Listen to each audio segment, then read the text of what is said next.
Hello and welcome to another episode of the PD Performance Podcast. Today's episode of the podcast is a conversation with Antrim footballer and online coach Eoghan McCabe. Eoghan and myself are great friends and we had a good conversation. The first time we've ever met in person. We talked a lot about business, a lot about coaching, a lot about speed and S&C, as well as GAA, the upcoming Inter-County season, switching off away from work. We talked a little bit about your identity outside of both your career and your athletic career. And it was a really, really good chat. So I hope you guys enjoy it. And if you do enjoy it, please remember to like it, share it, and send it. Eoghan McCabe, first time to meet in person. I know. Great to have you here. Yeah, thanks very much for having me. Literally when I walked in, I was like, it didn't feel like it was the first time meeting you because we've spoken a good few times, but then I was like, hang on, we haven't even spoken in person before.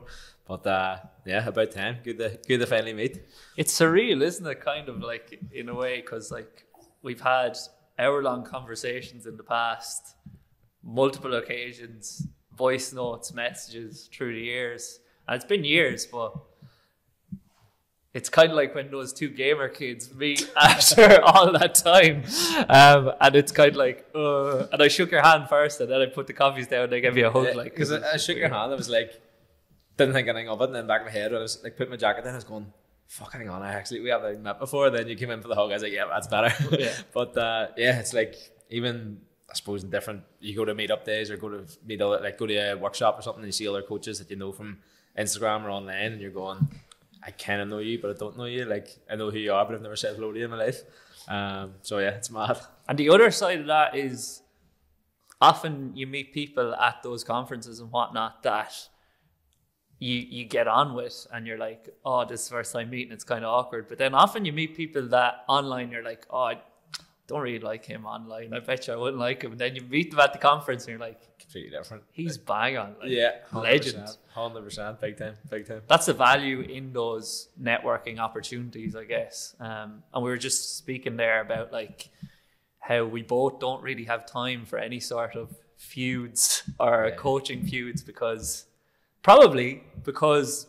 we choose to focus on abundance over scarcity, which we might get into a little bit later on. But you're quite a well-connected man in the S&C industry, I'd say, aren't you? Like, especially in the Irish community. Yeah, I suppose it's just, you're kind of attracted to like sort of people that are doing similar things. So when you see people, like you said there about there can be feuds and stuff, but like from my experience, lots of coaches have been unreal and like happy to give you the time when they see that you're trying to improve or trying to do something good. So I suppose it's just been probably like yourself meeting most coaches, like you follow them on Instagram, you like something, and then you end up chatting to them, and then someone knows someone who knows someone, and it's just it's almost like a butterfly effect sort of thing. So yeah, I suppose definitely, even when I was at a workshop the other week and seeing coaches just going, I know you. Whenever I first started, and you had a big influence on me, and it's just like, it's just class to be in the same room as people. Like, so I think it's just being in the arena, if you want to call it that. Yeah, and being open to having that conversation as well. And it's always difficult navigating that as well when you're at these seminars, because speaking about the speed seminar I was at, you leave those seminars thinking that the industry is in a fantastic place because you meet all these fantastic coaches, but then you're failing to realize that all those fantastic coaches that are at that conference are all the ones that are interested in continually upskilling. Yeah. So they're probably only making up like 5% of coaches in general. And then as well as that, at those type of conferences like the one you were at in Loud there recently, it's a real niche down market, so everybody's interested in the same thing. So even though we probably agree with most of the people that are at those conferences, we have to remember that it could be a bit of a vacuum at times. So you have to try to learn from different areas, and you're always trying to learn from different areas. So what are you focused on at the moment?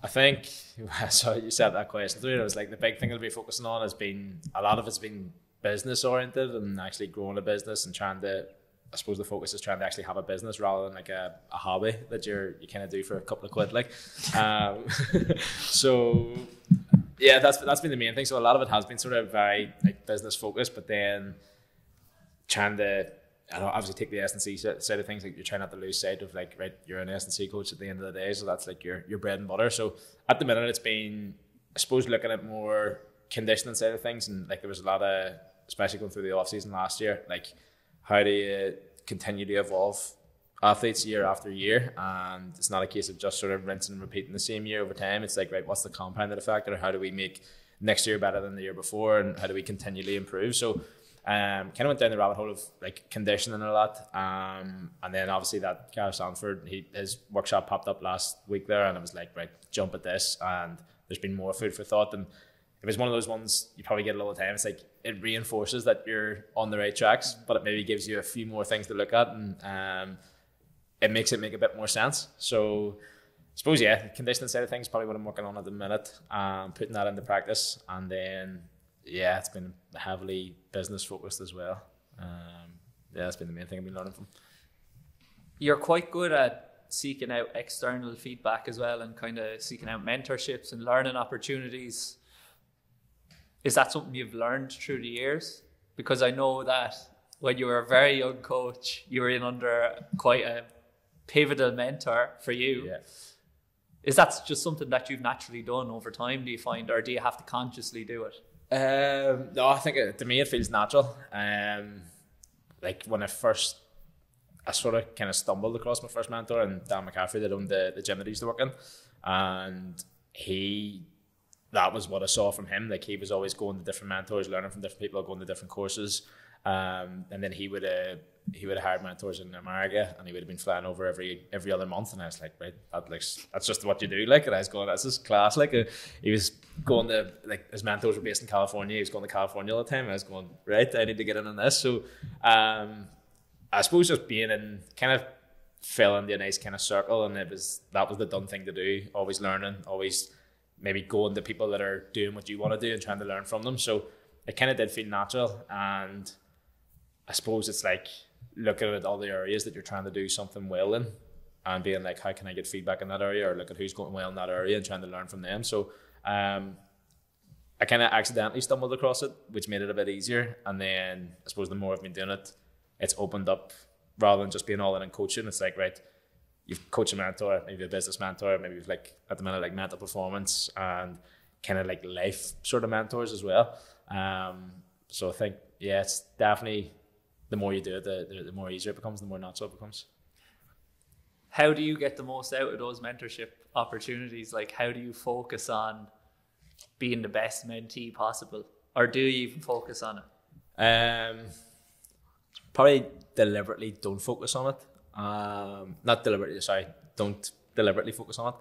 But I suppose just trying to implement as soon as possible. Like, there's definitely been ones we've been on and just like maybe you throw money at something and go, right, I'll sign up to this, and then you do nothing with it, and you're going, right, what was the point? There's just a sort of feel good about yourself going, I'm doing something productive. But then even more and more recently, I'm having a conversation with myself. It's like, if I'm not going to properly follow through on it, then there's no point in doing it at all, sort of thing.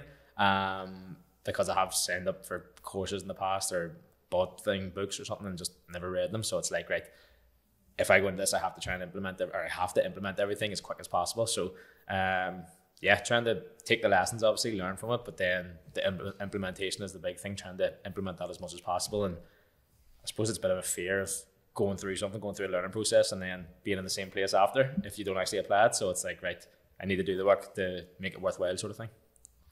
Do you find they've accelerated your growth no end, like doing all that? Yeah, 100%. It's like just sped up the process, sped up the knowledge, sped up the time that it would probably take to figure out all those lessons by going through it myself. And I suppose it's accountability too, and it's forcing you to level up rather than, kind of playing it safe and taking longer at it. It's like, right, you've got someone there, you're paying them, they're telling you what you need to hear, not what you want to hear. And it's like, right, I kind of need to step it up here a wee bit. Like, and it's the environment that you're in as well, and you see other people doing well, and you're going, right, just naturally you want to be trying to get to the top table, so you're going, right, I need to up my game here as well. So yeah, it definitely speeds up the process. It's kind of funny as well in this game that you have conversations with athletes then, and you see what you maybe previously did when you were younger in the industry in them, not in terms of what they're doing in a sporting context or an athletic context, but like in terms of how potentially you approach business. So obviously, like we both avail of Ryan's service, who's standing behind the cameras here. But like previously when we were younger, we probably said, oh sure, I can just do that myself. Yeah, 100%. And I have conversations and you have conversations on a weekly basis with athletes that are like, I think I can just coach myself, I can program myself and I'll be fine. Like, and you probably will be fine, but that's all you'll be. Yeah, 100%. You're not going to be anything more because you're not seeking out not only the expert, but you're not seeking out the accountability and the external feedback. Because I've spoken about it on my story recently. Like when I'm doing sprinting and I'm recording myself and looking at it myself, I'm looking at it and I'm like, I think my projection's not great. Yeah. But it's also me. So like I have some sort of ego investment in this. So it's very, very hard for me to coach myself on it. And that's what you get from having a coach, having a mentor, having somebody there that's going to hold you accountable and offer you feedback, I guess. 100%. And literally, as you said, coming into the off season there, I started doing my own speed work again and started like programming for myself for a couple of weeks. And I was like, right, to get into this. And then I was videoing my speed, my sprints and my accelerations. And I was going, fuck, that's not good. Like it's popping up after the first 3 steps. I was going, right, get the heavy sled on, let's go. And then just critiquing it and almost trying, as you say, you have that ego naturally. You want to go, it's fine, it's good enough, I'll be all right. For me, it's like, right, I enjoy trying to hit top speeds. Once you get up, right, and I start opening up, I'll be grand. But that acceleration is my strongest point.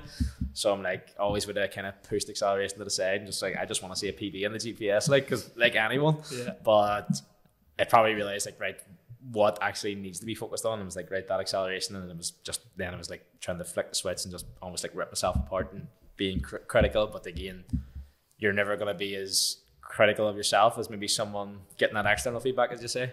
So no, I agree with you there. And like one of the most valuable things as well in terms of implementation for me, it comes so quickly when somebody else looks at you. But I remember going over to Alan in Bath for the mentorship and him strapping the bands onto me and getting me to do like a band resisted switch drill. And it clicked like so quickly after he said it. But he's like, okay, lovely positions, really rangy, bit up and down, like not like your right side you're pushing, but like I'm watching this left side and you're not really going anywhere. You're just kind of vertical.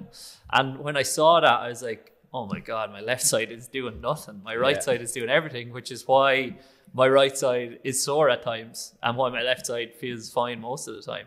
100%. And that's from one conversation. Yeah. So then the value you can offer as a coach long term, like in multiple conversations. Yeah. And I'm having these conversations with my athletes daily or weekly. Like it just compounds over time and it's just huge because what you can get in 4 or 5 week program is great. But what you can get in 20 weeks is like career changing. Big time. Big time. And it's always the long term approach. It's like, yes, you can make a nice little bit of momentum, but it's like what happens after that? It's like, right, if you 3, 4 weeks, 5 weeks, you do something and then you just revert back to type after that, it's like, right, nothing's gonna change long term really. And like I was saying earlier about sort of everything compounding over time, and like that's each year as I go through now, both as an athlete and as a coach, it's like, right, how can we make the next year better than the year before? And you know, everything in the world, like when you think about it, is compound interest over time. Like so, when you sort of see how that works, it's like, right, it works when you apply it to sort of S&C and training and coaching as well. So, had the same sort of experience. Just as you say, getting that feedback from a coach and literally like in 10 seconds. It can literally fuel the next 5 years of coaching. With Sam, and the first time I went to a speed workshop, I was getting in these nice positions and it was looking good. And if you screenshot it, it'd be like, oh, it's a lovely position you're in for that first step acceleration. But I was just kind of floating in the air and just holding that position. He goes, position's good, but you're not fucking doing anything with it. I was like, right, fair enough. He's like take advantage of that position, actually do something with it to get yourself faster. I was like, yep, makes sense. So then, when you're trying to make things look pretty, I think it was the same as Speedworks. It looks pretty, but you're not going fast. And I was like, right, okay. So it's like, right, how do we get faster? I think that's a common thing for coaches though, because we're either videoing ourselves or demonstrating for athletes. So we're like, okay, I have to demonstrate how this is supposed to look. Yeah. But I'm not really worried about the effectiveness or the effectiveness of it. I just want them to get an understanding of how they should look when they're doing it. Yeah. And if you rep that over time, you get really good at looking pretty, but you don't get really good at going fast. Yeah. So that is the value in having that coach and having that external feedback. But like you've mentioned there in relation to being on the business push, you've obviously had a big push in terms of your lead gen and generating leads. For people that wouldn't know, we're very business oriented here. We can abbreviate these things and know where we are. But like, what has driven that, and then where has most of the learning come, both in order to implement that, and what is the learning you're getting back from it? From the lead gen side of things? Yeah, specifically. Specifically lead gen. Probably what you mentioned earlier, like trying to do everything yourself. And for me, it was, I was looking at what other coaches were doing, and looking at other coaches going, right, I reckon I can deliver a better service or have more experience maybe coaching. But I was seeing maybe on the social media side of things, like people were blowing up, and I was going, almost the ego was nearly feeling a wee bit hurt, and I was going, fuck, why do I not have this platform? But I literally wasn't doing the work to get that platform. So I was going, right, I can have more of a push at this if I can get more eyeballs on what I'm doing to have a bigger impact and get more people through the coaching program. Like, why wouldn't I go for it? So that was my initial thing. And then Ryan got the shout. He came in and he's helped me big time. And that was probably the first experience of like delegating and handing stuff off and seeing the impact of that as a result. It's like, right, I need to do more of this. And like, yes, it's always uncomfortable because it's what you've built, it's your baby, you want to be in control of everything. It's like, right, I can kind of, other people are going to be better suited to other jobs than I am. And you only have so much time as well. It's like, if you don't like something, or you feel you don't want to spend your time doing it, like, give someone that's happy to do it and loves doing it, and they are going to do a better job than you are of it. And it makes life easier. I am interrupting this podcast to let you guys know that I only have 2 spaces left available for online coaching in the PD Performance Premium Pack in October. At the start of the month I had 10, I've 8 of those gone, I have only 2 left, and I would imagine they're going to be gone pretty quick. So if you want to elevate your performance to levels that you haven't seen before next season, now is the time to do it in your off season. So message me on Instagram, Premium, if you're interested in taking one of those spots, and do not wait around, because as I said, I would imagine they will be gone very, very quickly. So now, back to the podcast.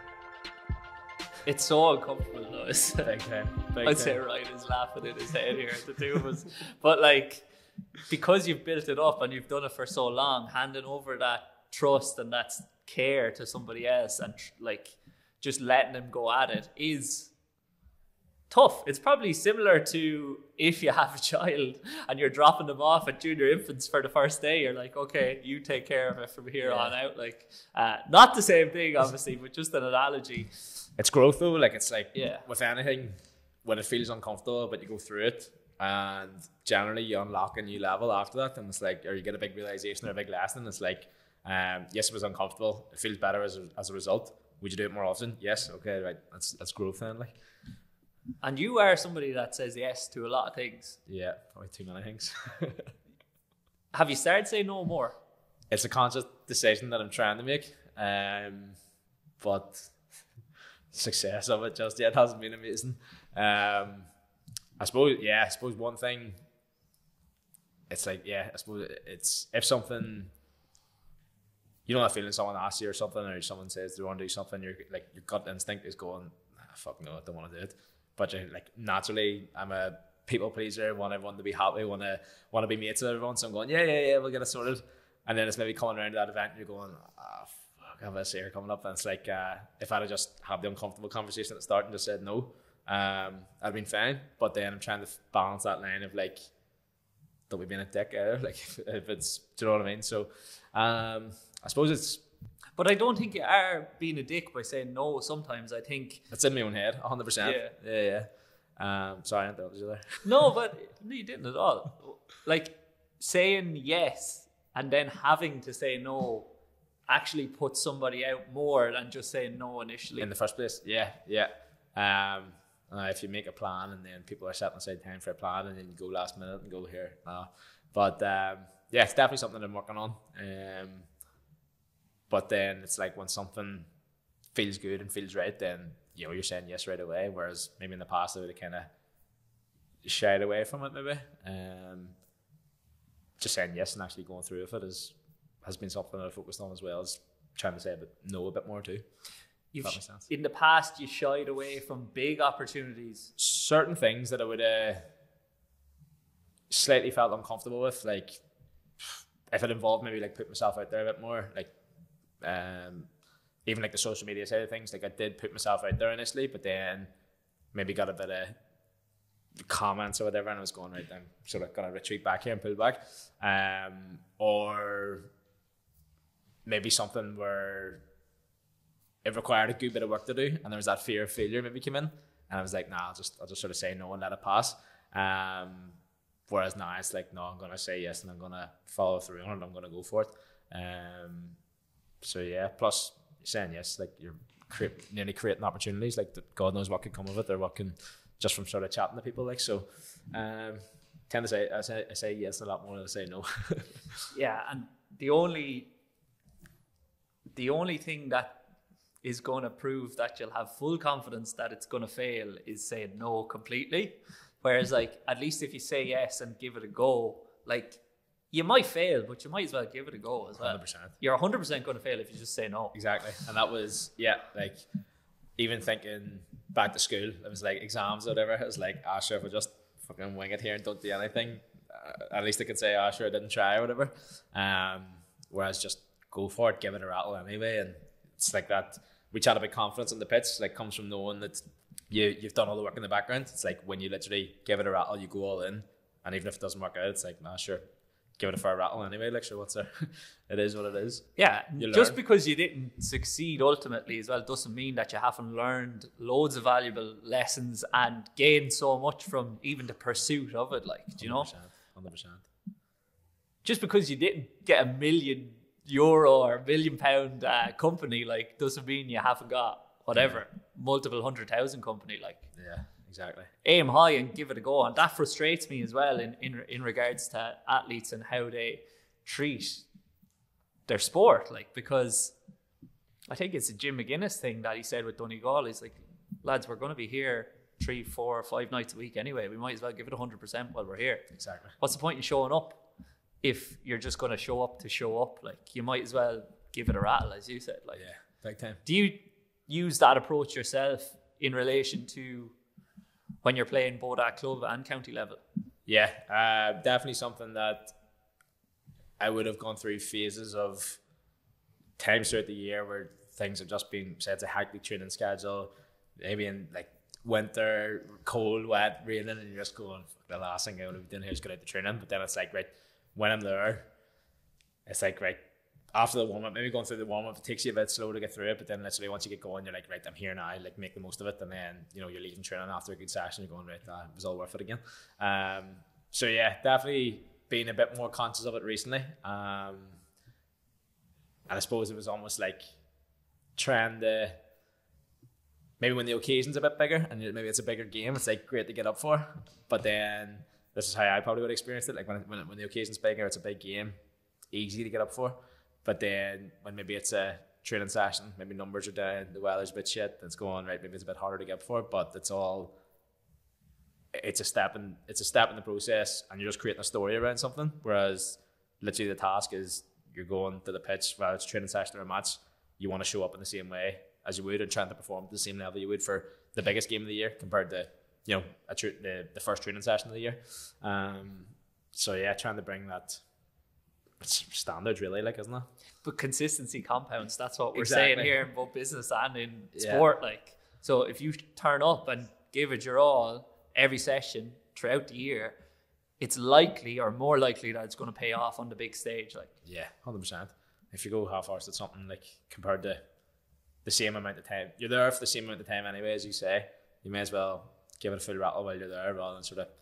I think I heard Tony McAlevey saying it was like it takes the same amount of time to give 50% as it does 100%. So you may as well give 100% while you're there.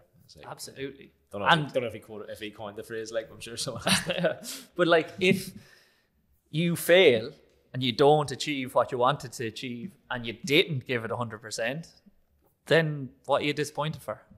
How can you expect to win if you're not giving it your all? Like, exactly. Whereas like when you do give it your all, and even if you do fail, you're like, fuck, like I thought it was going to happen for us. I really thought it was going to happen for me, but I gave everything that I could give, and I didn't achieve it. So at least I can have comfort in knowing I couldn't have done anything else. Exactly.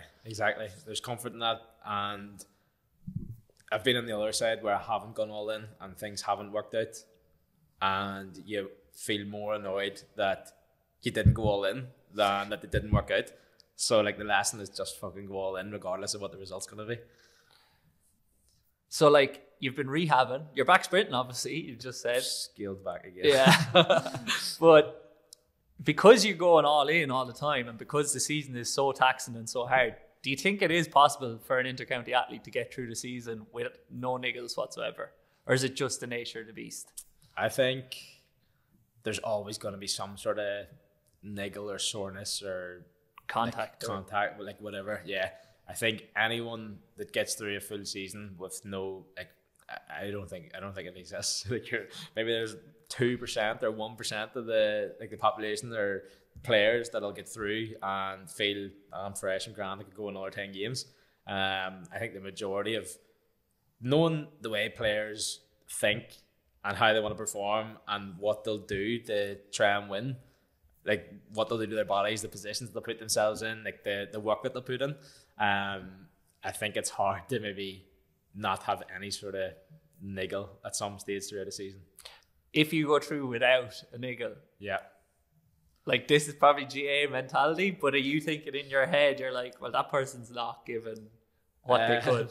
Or is it that they're just by chance, and because they might be very robust or the way that they play the game, they're getting through it? That's the sort of questions I'd be asking. I'd be looking at who they are first and going, right, how do they look, how do they perform, how do they play, what's the performances like? If it's something that I want to do, I'm like, right, what are you doing? Tell me what you're doing right now. Give me it. But if it's like, you know, maybe game time's not up, maybe performances, you're kind of going, right, like you're trying to take the people that are at the top of the game, like you're taking what you can from them. And when you hear a lot of them saying, listen, like you have niggles every week, like you just need to kind of manage through it. There's some games that you don't feel up to it, but you just kind of get through it anyway. Probably not the best thing to be doing all the time, but you know, within reason, it's like, right, just get the head down and get on with it, sort of thing, until you cause yourself more damage potentially. Yeah, but it's almost like, okay, you have a niggle, okay, you're sore, you have a minor injury. It's about doing the things that get you to Saturday or Sunday or Friday night sometimes in Ulster, feeling good again for that game. Yeah, which is possible. Yeah, 100%, and it's distinguishing between, are you injured or are you a bit sore? So if you're a bit sore, great, grand. Is there a risk of a long-term injury here or something worse? Then okay, maybe perspective here, scale it back a wee bit. I don't think athletes get that. No. The difference. It's like a bit of discomfort or a bit of like maybe soreness you can get through and you can manage through.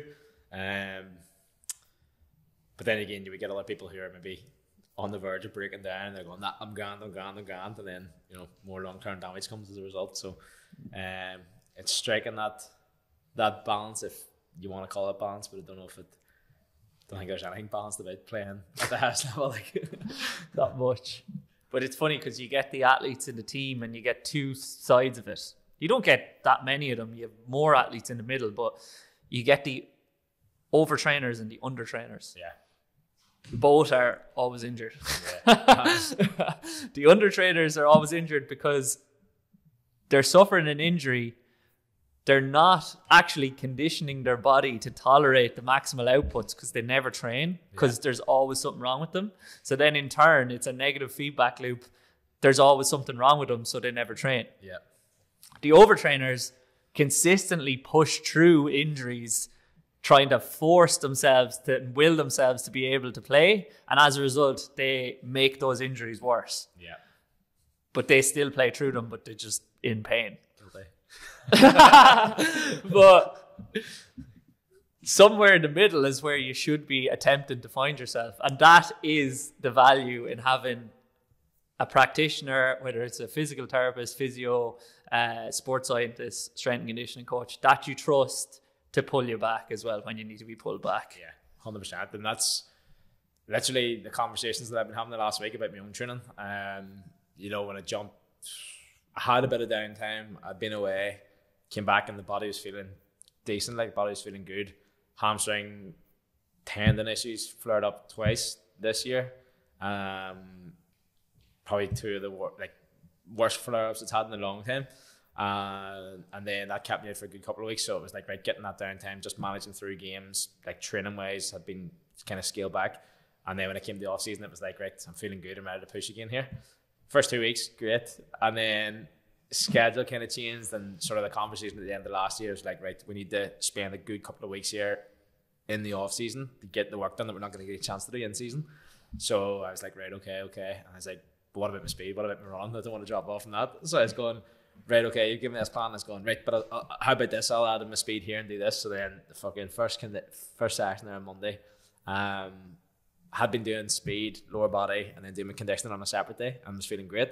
And then I was like, right, one day a week, I'll just have one hit on the pitch. I'll do my speed, I'll do my conditioning with that, and just after the, not a massive amount of speed, but once I started getting into the running, then afterwards I started feeling it flaring up a wee bit, and it's going, right, okay, just listen to the coaches here and stop trying to have your own input. I was like, listen, whatever you tell me to do now, like, I'm in, just let's go. It's probably just the density of it.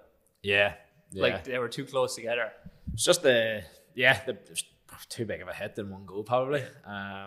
Whereas it had been spreading out, and I was literally going high on one day, low on the next day, where I was kind of just that one session that was maybe operating, could have been what I was doing building up to that week as well.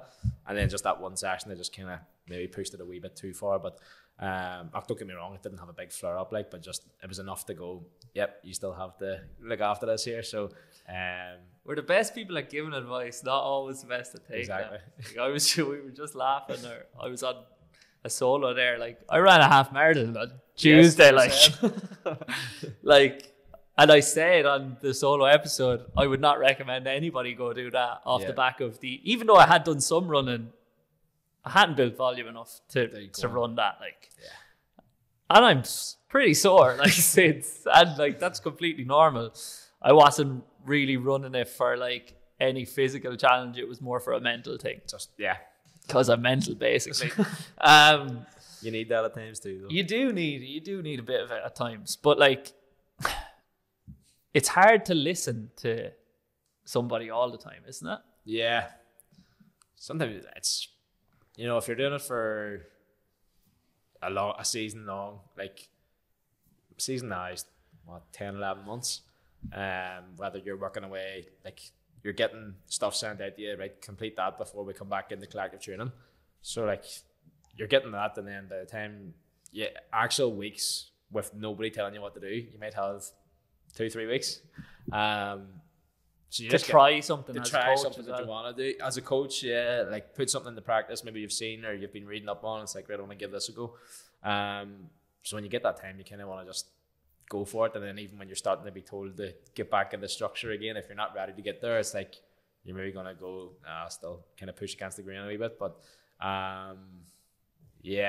is your major fear, given that speed is your superpower, and because you're playing the full back line, like, I would say physical qualities are really important to be able to keep up, more so than, now you could tell me wrong, like, you're not going to go out and start knocking balls over the bar as such. It's probably more important that you're able to stay with your man. Yeah. Is that why you would be more worried about, well, I need to get some exposure to speed and change the direction, because, like, skill work isn't going to do me as good as doing that? Yeah, 100%. Like, you think many times I might touch a ball in the game, like, I'm marking maybe a nippy corner forward, or If you don't touch a ball, you've played a great game. Exactly. If I maybe spoil a couple of balls coming in, keep with him that he makes a run, but I'm right up his hole and he can't get the ball, then I'm happy out. Like, but then it's going the other way. Like, you want to be. Fucking say it. I don't want to give anything away, but when you're sort of there and you almost have that platform just to sort of build up a bit of speed, come on the ball and go direct. Like, when you're building up, you want to get up the speed quickly and you want to be moving quickly. Like, you don't want to. Plus, once you've hit those speeds and you've had the feeling of being able to go fast and just be able to turn on the burners, like, you want to keep that. Like, you don't want to lose that at all. Like, so it's confidence in that as well. Big time, yeah, definitely, and just feeling good and feeling sharp and feeling bouncy almost. And it's that, probably back to that idea of the work that you've done to build it. You want to keep it. Like, you don't want to have to do the work again to get back up there. Training residuals, you're worried about? To an extent, but then it's making sure that you're getting over one of the off seasons. It was like, right, that was my, I suppose since COVID basically, that was been my primary focus, and it was like my priority year on year. And then it's like, right, maybe when I'm coming away from that, maybe I'm not seeing the numbers where they would have normally been. I'm kind of going, right, do I need more of this? Do I need more of this? And then you're maybe trying to sprinkle a wee bit more in on top of everything else that you're doing, but it has to complement each other. Something has to give. So, yeah, it's probably ego as well taking over. Like, do you think it's maybe a case that you put so much into it to build it up that now you're reluctant to drop the volume down because you're like, well, I did really well by doing more, so obviously I'll do even better by doing even more. Yeah, I'd say to an extent, but I don't think I'm doing as much. I don't think I'm doing as much as what I had been doing, or any less than what I had been doing, but I think the quality of it had been maybe better. I had more time to focus on it. So it's like trying to have that dedicated time to it that you might not get in a team setting as much. But then again, you run the risk of probably overspilling a wee bit when you're trying to do it yourself. And when you can't predict what's going to happen in the team session. Exactly. Yeah, that's a hard thing. Yeah, exactly. So if you are going to get those additional efforts in, like when I'm prescribing for the lads, like I usually would subscribe or prescribe on the low side. Yeah. For their individual kind of microdose, because I know that they're going to get some level of exposure in what I'm doing in the warm-up, as well as that in the team session. They're probably going to be doing some transitions or something, so they'll get some exposure there too. Yeah. And it's a fine art. Like, it's a balance to try and get them to not do too much. Sometimes you burn the steak though, and you have to learn. Yeah, 100%. But like, as well as that, they need to have confidence that they're going to do enough. Because realistically, I'm doing enough in the warm-up that's enough for them to retain what they've got and potentially improve. Yeah. Whereas if they get the bit before training, then obviously they'd be more likely to improve as well because of the volume that they're getting done. But then I can't predict what is going to happen in the session the sport coach is going to do, and that could be too far over the edge. Like, and obviously then they're back. That was probably another thing, was just, what's going on in the session. And maybe it wasn't, not that I wasn't thinking about it. Like, you're associating this maybe hamstring niggle in my case to maybe not getting enough speed or doing too much speed, but then you think to the actual sessions themselves, like what's going on in the session and could that be playing a role? And chances are, like, there was a lot of change of direction type stuff going on. I was going, right, well, that's obviously took its toll. Like, so I suppose it's actually looking at the big picture and getting to the bottom of it rather than just thinking, right, where did this, the first thing that comes in the head, it must have been that. It's actually doing your, right, what could it have been like? And you don't realise as an athlete how much you're doing in the session until you look at potentially your GPS afterwards. That's one thing. So starting to understand the GPS a bit more and getting, like, chatting to the ST coaches about it and, like, what's this mean and where's this coming from? And, like, there's some of the stuff that they're going and you're thinking, right, what would that have been, or what drill would that have been in, or what scenario would that have been in? And then they start talking about certain numbers you should be sort of keeping it under, and you're going, right, well, I'm fucking way over that every single session. It's like, right, any wonder you're breaking down, like, do you know what I mean?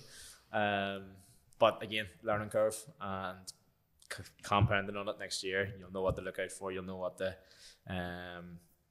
when to pull back or when to have conversations. You switched on all the time. most of the time. Like there's always something I'm thinking about. Yeah. Are you getting better at switching off? Define switching off.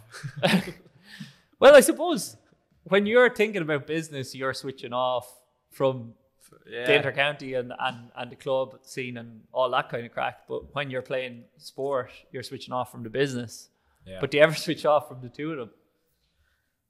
When you're told, probably. I think there's always some sort of element of it. Maybe... I think the one time, when I went away this year, when I went to America, it was actually that was probably the first time that I got a break and got completely out of the environment. Like, I suppose I did sort of switch off there, but then, well, from football at least anyway, I was still coaching while I was away. So, I don't know. Maybe on a Sundays I try and switch off. I'll not do any real work on a Sunday, but I'll still be putting the post together, planning the week, and maybe getting back to a few messages on Instagram or whatnot. But I think there's levels of it. Like sometimes you ramp it right up, and sometimes you dial it right down. So it's like training. Yeah, exactly. I think you're always doing something to keep tipping along, or you're thinking about something, or you're thinking about eating right to fuel for a session the next day. So there's always an element of it, but you're never completely 100 miles an hour all the time. Your planning around your week, though, is quite meticulous. Yeah. How long have you been doing that? And did you do that when you were away? A wee bit when I was away, but how long have I been doing it for? For as long as, since I started working with Dan. He was big in the plan and structure, so I got into it. And then just the feeling of knowing, right, rather than trying to think, right, what have I to do today? You literally open up a book or you go on your phone and it's like, I'm doing this. Like, it's just, don't know why people don't do it. Like, I don't understand how people don't do it. But, so yeah, I've been doing it for years. And then... Often they don't do it because they've never done it. Exactly. Yeah, fair enough. Once they start doing it, I don't think they'll ever stop doing it. And did I do that while I was away? Yes and no. Like, if there was something that had to be done, it was like, right, I have it down here. I'm getting up at this time, getting this done, and then I'm going to enjoy myself like the rest of the day or whatever. Or this day I need to post this day I need to do this. So there was still a bit of that. But again, it's the ramping up and sort of scaling back. Like sometimes it's a wee bit more loose than others. But there's always an element of it. Like if I don't have it for a couple of days in a row, I'll start getting a bit antsy. Yeah, true. I find that even if I don't have it a few days in a row, I subconsciously do it anyway. Yeah. And I do the same habits that I do anyway. 100%. But even if I'm laying in bed and something comes into my head that I have to do the next day, like if it's something that just pops in, it'll be right, jump on the phone, reminder. Or if I wake up, I sort of clock to myself. It's like, right, I almost like stack it on top of something. So it's like when I'm doing this tomorrow, I'll remember about this. So you're kind of sort of getting it in there anyway. But the thought of if I don't have anything planned and it's a normal week and I haven't planned the night before and I'm going to bed, I'll jump out of bed and go and plan. I was like, I couldn't go to bed that night and try and wake up the next morning and do it unless maybe I'd been out drinking or something the night before. But then to touch on that as well, like it seems from the couple of trips that you've taken and what you've been speaking about as well, you're starting to get more comfortable with actually enjoying what you've built and enjoying the fruits of your labor a little bit more. Yeah. Is that a conscious thing? Definitely. Yeah. I suppose one of the big reasons I went online was to have more freedom. But it wasn't actually last year. I didn't actually take advantage of that. But then again, it was like understanding the bigger picture. It's like I've got coaching, I've got football, I've got trying to have like some sort of life outside of that as well, and trying to have then your experiences and do whatever you want. So last year, coming off the back of the club championship, wasn't a great club championship for us. I was eager just to get stuck in the off-season training, like build myself up, get ready for the next county season. New manager coming in, obviously want to make a good impression. So it was like, right, full steam ahead all winter, and then got to maybe November, December, and I was just like, I'm ready for a break here. So I said to myself, I was like, right, next time around, I'm getting a trip away during that time. And I suppose just more like, it was kind of that idea of like, right, if I'm going to go all in, like, during these months or during this time, I need to actually have strategic downtime where I can recover to then push again for the second half of the year, whatever. It's a bit of variety too. Like, just I find if I'm just doing the same thing over and over and over again, I will get a bit it'll feel sort of monotonous at times, and I'll get a bit bored and get a bit stale. So I'm like, right, what can I do to kind of spice things up a bit and have that bit of variety too, like, and make things interesting, or just give more fuel to the fire. Yeah. And you've said in the past as well what that used to culminate in when you were getting stressed and you were getting bored was you just go out and lash. Go out and lash, and then you feel even worse. Just literally get to the point, just go hit, fuck it, just fall down drunk, like fucking down for a couple of days after, productivity out the window, and it's just like self-sabotage really, like. Whereas if you strategically plan those bits of downtime, and again, you wouldn't change it because you learn from it last year, so that this year I've actually a couple of things planned here that's going to break this up a wee bit, going to give me energy, so that I don't feel the need to go and fucking, like, if we go out in the rip, it's like, right, I'm not just drinking to get stupid drunk here and forget everything. It's like, you're enjoying it. You're still maybe enjoying myself when I was all of it for that immediate time, but that wasn't the overarching focus. Yes, yeah. You were trying to forget about the other things. It was, I need to blow off steam here. I'm getting paralytic drunk. Do you think that enjoying like what you've built and the fruits of your labor, and maybe not going out in the lash, is a difficult thing in Irish society? I think it's not the norm anyway. I think, because I think just your environment and the circles that you're in, it's probably normal to, right, sure, what are we at here? Well, we'll do something. I should write this weekend. We'll go out this weekend or whatever. And it's easy. It's comfortable. It's normal.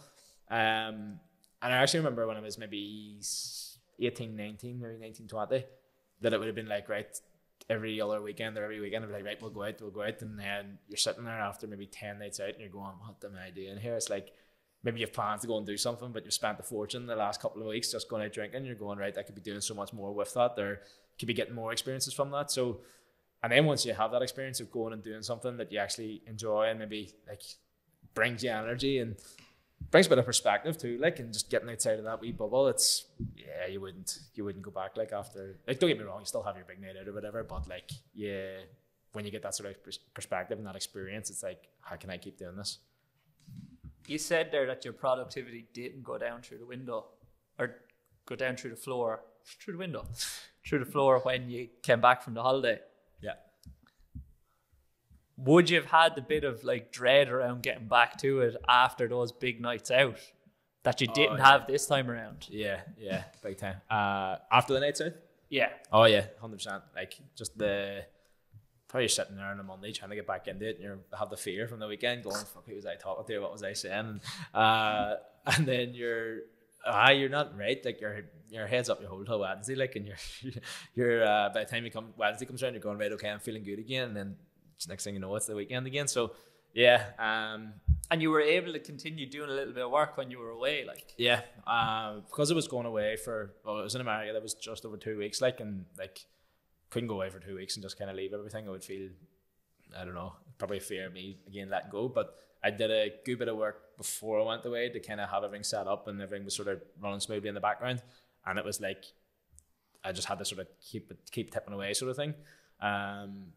But then when I was over there, I was like, right, this is class. Like, just seeing everything, like, just where we were, the environment, like, just, it was inspiring, like, and you're going, right, I'm playing far too small here, so I was like, I'm getting back to work. But I talk about energy, and it gives you energy, and it gives you perspective, and it's like, right, I'm excited to get back and keep building here, like, and gives you a bit of fuel. Yeah, exactly. You're riding the wave, like. You said earlier that you were reluctant at times to put yourself out there as much as potentially you are now, or as you should be. Yeah. And you also said that sometimes there would be a few comments that would get into your head. Yeah. are you starting to say fuck it more and just doing it and forget about those comments? Big time. And it's actually something I've been working through with a company called TMP, Total Mental Performance. And it was like, it hasn't been that big of an issue like the last couple of years, but like certain times or certain stages it'll kind of come back in a wee bit, and I'm able to recognize it and like sort of push it aside. But like when I first got into coaching and first started posting stuff, it was like I would have posted it, got 1 or 2 comments, and then I would have posted nothing for then a couple of weeks or a month or two, and I'd be like, right. But now it's like literally just, as you say, just saying fuck it, like this is what I'm doing. And it would have been almost like in your own teams or like with teammates, and you're going, you know, the GAA circle, sometimes it could be, if you don't have a thick skin, like but then it's kind of, stop posting on social media, don't be doing this, like that's not what we do in this team sort of thing. And you're kind of going, right, well, this team isn't paying my wages, so I'm gonna do what I'm gonna do. So like it's grand. So now I'm just like, one thing I'm being more conscious of is like just trying to be myself more, and like rather than talking in a way or posting in a way that I think people want to hear, like just posting what I want to post or what I want to talk about. And like a wee stupid thing is like, if I go to type something out, I post, like I'm about to hit post and I go, maybe I shouldn't post that. It's like, right, I have to post it then, because it's what's come out of my head and it's the first thing I'm thinking. It's like, right, just go for it, like. And it feels fucking good just being yourself, like. Absolutely. And that is something about GAA circles, like very secretive and like reluctant to disclose what's going on and whatnot. There's still players and coaches that literally do not talk to the media whatsoever.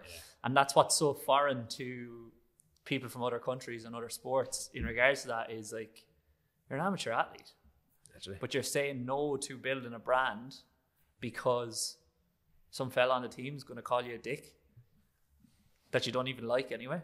That exactly what you said. So any opinion that was holding me back, when I actually thought about who I was worrying about, who would have the opinion, like, I don't even fucking talk to them anyway. Like, why do I want, like, why would I care what they're thinking or what they're saying? So it's like, just fuck it, just go for it. Like, you hear the quote, those who matter don't mind, and those who mind don't matter. It's like, absolutely, 100%. And then the other funny thing is, like, you look across to other sports, like, and you look at what the NBA are doing with all of the athletes podcasting over there, and then you look at rugby league in Australia, and they're building brands around the players, and those players are going on their own podcasts and telling the world how they try to mark Steph Curry. Yeah. Like, but you're not going to say how you're going to try and mark David Clifford. Like, he's fucking David Clifford, like. He's going to find a way around. Yeah, basically, like, you know, like, Steph Curry is going to find some way around it, regardless of if you put it out there how you're trying to manage him. Yeah.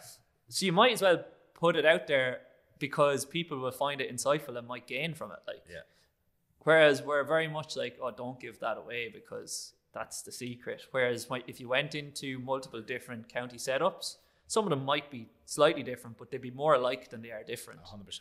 Yeah. And the way that most of the teams are playing the game, the majority is quite similar at the moment. Until McGuinness comes in next year and changes it all. But there are some differences and some outliers. But for the most part, if you look at like the teams in the middle, they are trying to play a similar style of football at least. 100%. So like, you don't have the ultimate answer and the secret. Sure, there are some things that you shouldn't be giving away, but you shouldn't be saying no to things just because you're afraid of what somebody that you don't care about is going to say about you. 100%. I think it can be perceived as ego, and it's almost the team then think someone's read in a book somewhere that fucking nobody's bigger than the team. So if someone's going out and doing something that's out of the norm, that they're, who are they or what are they doing? Whereas it literally has no correlation to what you're doing on the team. Don't get me wrong, if you're getting caught up on it and it's maybe taken away from your input to what you're doing and you're getting distracted by it, then right, fair enough. But like, if you're still showing up, you're performing, you're putting everything into it and giving it the time and energy that it still requires and demands, then like what's obviously if you're not crossing lines and giving away stuff that you shouldn't be giving away, like obviously, but kicking you there. Sorry. Footsies under the table. Shut up, Peter. Stop asking me these questions. So yeah, like it's just yeah, like if it's not having a negative impact on what you're doing, like why would you worry? Like it's kind of that thing about like the Premier League footballers, and it was Bellerin, wasn't it? And people were giving out that he had a fashion line or a clothing brand, and they're like, well, he should be just focused on football. What do you do when you leave training? You just sit in a room, like thinking about what you're going to do the next training session. Like, I think Rio Ferdinand said that. He was on the High Performance podcast, and it was like he was opening restaurants or something, and they were going, Rio, like, you shouldn't be doing this. You should be focused on football. And he's like, are you going to guarantee me a coaching job here after I'm done playing? And they were like, nope. He goes, right, good luck. So yeah, you have to, you have to look after yourself. We just had Michael McKillop in before you, and he spoke about how he regrets not doing more outside of athletics during his athletic career now that he's retired. Yeah. Because he feels a bit lost. Yeah. So realistically, it's adding to what you're doing then and there, but it's also preventing a big fallout after you finish playing the sport, because you will ultimately stop playing eventually. Yeah. You want to have a family, you want to have a job, you want to have other aspects of your life that are fulfilled when that happens. Yeah. And it sounds like previously you were just Eoghan McCabe, footballer, coach, whereas now you're trying to be more than that at least. Yeah, 100%. That was very much it. And it was, you say, like back then it would have been looking at, right, who is at the top of the game? What can I take from them, or what can I see? Like a lot of time you maybe see one post every 3 months from them on social media, and they don't seem to be up to too much. So you're going, they must live like a monk. So you're sitting there going, right, just literally go to training, go home, sit in the house, stare at the walls, and it's like maybe go coaching there, and then everything just sort of builds up, and you're just going, fuck this, and then the enjoyment goes, and then, you know, as you say, you get things a bit stale, so you go, right, I'm my way out here, and then, you know, whereas if you make, if you're enjoying what you do on a day-to-day basis, like, you don't really need to try and escape from it, because that's essentially what it was. Like, you were trying to escape or get away from what was the norm or what was normal. So yeah, just, you want to set yourself, without going too deep, like, you want to set yourself up in a, almost like live a life that you're happy to be in and you're excited by, like, so yeah, go after what you want.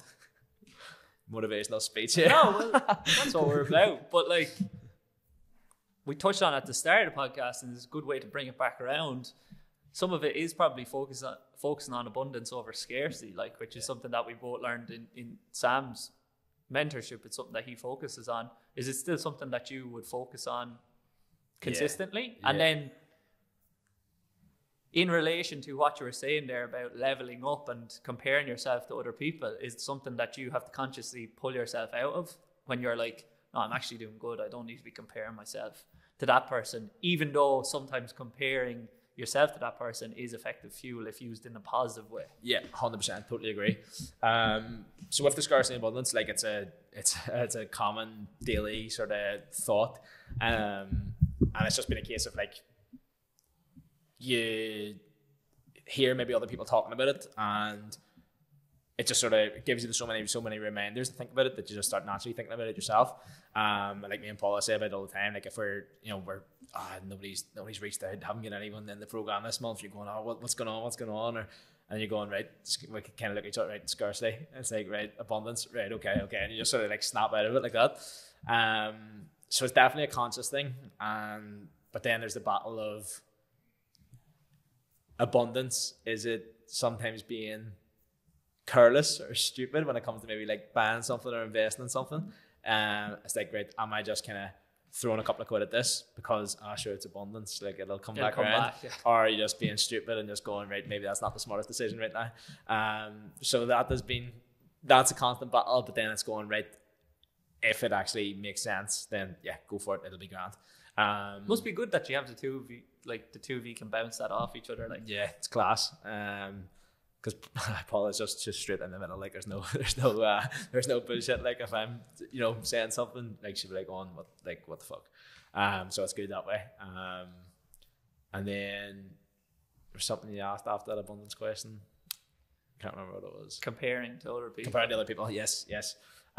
Totally agree with what you were saying. Like, if you use it in the right way, great, and use other people as inspiration and fuel and motivation to get up to them in an abundant way, rather than going, oh fuck, they're up there, I'm never going to get there, or almost being critical of people that are doing well.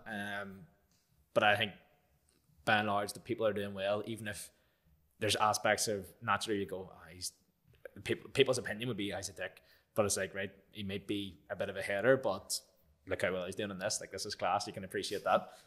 Like McGregor springs to mind. It's like, right, but he knows what he's doing, he's being 100% himself, he does literally couldn't give a but you're sitting going, right, okay, maybe running a wee bit, but he's learn something from some aspect of his life and learn some other things from other aspects. But he's not listening to me, he doesn't give a fuck what I'm saying here, like, do you know what I mean? Must get him on the podcast, actually. But, that would be explosive. But yeah, like the big thing is comparing to where you were a couple of years ago, and like that's a big thing. Even in the business mentorship especially, you can see, like you get in there and you see people, and it can almost be like people just putting in wins and seeing what they're making in a month. You're sitting going, holy shit, like how are they doing that? And then initially when you're first in, there's maybe a bit of insecurity there. You're going, I'm way out of my depth here. But then you compare to, or you're thinking the other way. You're like, I should be doing that. Yeah, so I'm just as good as that person. Yeah, but then you're going, you can think about it that way. You go, right, if they can do it, I can definitely do it. But then if you're going, right, why am I not there? It's like, right, you haven't done the work to get there yet. But then if you compare to where you were the year ago, 6 months ago, 3 months ago, you're like, right, I'm where I was there, and that's all you can really think about. Like, post came up the other day, and my top tip Tuesday, like from like 5 years ago, and I was going, fuck, that's 5 years ago. I was like, right, wonder what the next 5 years is going to look like. Absolutely, it's comparing yourself to yourself. Yeah, and that's what kind of shocks people sometimes around like our space of GAA, speed, niche. People think like, if I was on a call and they'd be like, oh, I was actually chatting to Dara, or I was chatting to Owen or whatever, and they say it almost like, and I was like, oh yeah, I know. I know. Last week. They don't realize that 1 million people play GAA. Yeah.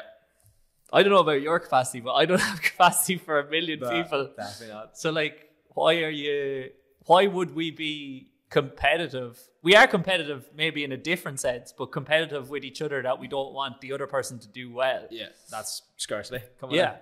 You want to do well as the other person doing 100%. Well. That's healthy. Like, and the thing is, like, we all know within the sort of people that we chat to, and as you say, you kind of fall into a natural group of like, you'll know your connections, and everyone's trying to do good things, and they have like the athlete at heart, the athlete's best interest at heart, and trying to improve it and trying to bring a good standard of S&C. And when you see people like that doing well, you're supporting them. You're going, fucking right, great, like, because it's nearly forcing everyone else to level up. And it's only going to, like, we all love GAA at the end of the day, and it's only going to improve the standard of GAA, which we're all trying to have an impact on. That's what we're trying to do anyway. Literally. So yeah, why would you get, as you say, there's 1 million people playing, like, so there's no there's no shortage. Plus the conveyor belt of people going from underage to senior every single year for the next 20 years that we're maybe coaching. I think we'll be all right. Like, I think we'll be grand. An outside the box question to finish before quickfires. When your stress level is high, do you ever think of like just burning it all to the ground and sailing off into the sunset?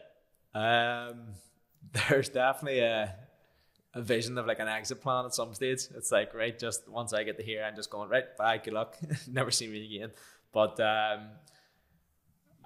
sometimes there's just that, fuck it, just can't be annoyed. Like, you shut the laptop, close the book, storm off, and then like after a bit of a cool off period, you're like, right, let's go again. So yeah, bits and pieces. But then it's like, right, what's the long term vision as well? And it's like, right, where do you actually want to get to, and what's kind of, yeah, what's the grand plan, I suppose? It's kind of like sport in a way as well, isn't it? It's you often leave a training session and you're like, I'm never playing again, I'm useless. Yeah, see, after the season, I'm done. Yeah. First flight to Australia, and then going, right, back in for off season, lads. Yep, no problem. So like, it does parallel sport in a way. Would you hope that your sporting career continues in the same level of development as the business has? Yeah. Is it harder in a team setting? As in, you can ultimately only control your performance. Yeah. You can't control your teammates. Yeah, I get that. But from our experience, the standard has been increasing, I feel. And we're going in the right direction, which is good. And it's encouraging. And there's a good group of, good group of lads there and all. But like, genuinely, like the systems that are in place, like the level players are getting to. And you're all of a similar kind of age category as well. I think there was, after last year, don't think there was any player on the team who was married or had kids. Maybe there's one player on the team that had kids. But then there was like 3 weddings over the summer there. So like, that's up for change. But yeah, like the lad, everyone's, everyone gets on really well. Like it's a good place to be, and it's exciting times ahead. Like even getting playing in Croke Park this year, seeing what's possible, and you're just going, like, even coming off the pitch that day after we got beat, probably, didn't perform for 10-15 minutes that game, and that's ultimately what cost us it. The initial feeling after it was like, yes, it was shit to get beat, but it was like, right, when can we get back next? Like, we need to be back here, sort of thing. So, yeah, it's exciting. It's a good place to be. Like, yeah, don't even know if that answered your question. No, but that's all right, because, like, in a way, you did. Like, it's the same position you find yourself in your career as well. Like, it's an exciting place to be, but you're focused not only on where you are, like, but like where you're going. Yeah, I suppose it's obviously you have to have the vision of where you want to get to, but then you need to have the action steps in place and the plan in place to get there. So, and as you say, all you can do is focus on yourself and focusing on what you're doing. And if you're bringing a certain level, you want to try and set the standards and bring the standards. Well, if you're bringing a certain level at cornerback, the corner forward's going to have to bring something exactly. as well. But then again, if they have an area of their game that's plenty of training sessions, I've got a toasting, but you're learning from it and you're going, right, if I'm getting a toasting in training, it's like, right, I'm learning from that. It's going to be better than maybe keeping someone scoreless in a training session than getting a toasting in a championship game. Like, so, it's exciting. I think we've done the quickfire questions before, but we'll go through them anyway. Proudest achievement to date? I think just the accumulation of things over the last couple of years, like the direction they've kind of gone in with football, with business, with coaching, and I suppose just like the personal growth is probably the biggest thing. Like, yeah. Favorite athlete of all time? Dan Carter, was it? Was Dan Carter? Yes, I think it still is Dan Carter. What a memory! Yeah, literally love the Tyrone teams of the noughties, like. Just obviously my dad's from Oma, like, and literally grew up through the noughties and literally had all them on videotape and watched them about 500 times each. But all the Tyrone teams in the noughties, so I'd say Canavan, Mulligan, Sean Kavanagh, those sort of players, Conor Gormley, and then Dan Carter I think is the GOAT. It's funny that you're a cornerback, like, and you've love the forwards. Like, I always wanted to be a forward. I'm not I don't identify as a cornerback. What's the biggest thing you've learned in the last 12 months?